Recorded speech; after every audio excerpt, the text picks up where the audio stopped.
Mot de religion, le Chamsi, c'est le club des hommes d'affaires musulmans de Côte d'Ivoire. Ce club a organisé une conférence autour du thème le dialogue interreligieux et la réconciliation nationale.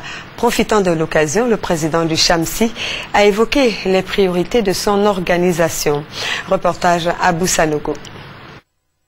Le Chamsi, le club des hommes d'affaires musulmans de Côte d'Ivoire, a pris naissance voici environ 7 ans sous l'instigation des imams en terre sainte au cours d'un pèlerinage.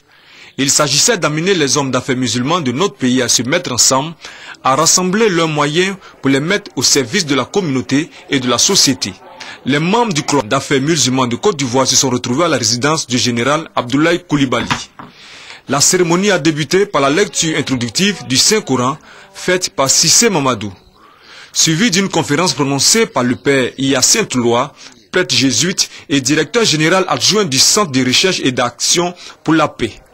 Thème retenu, le dialogue interreligieux et la réconciliation nationale en Côte d'Ivoire. Le Chamsi, selon son président El Hadj Karamoko, a élaboré plusieurs projets qui sont à la disposition de la jeunesse de la communauté musulmane.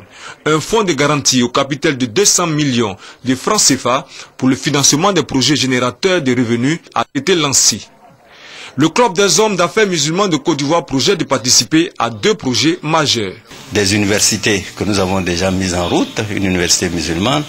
Nous avons la volonté de créer un clubhouse. Nous avons bien d'acquérir un terrain de 1200 mètres carrés qui va bientôt voir le jour, ce fameux clubhouse qui va certainement encore contribuer à raffermir nos relations ensemble.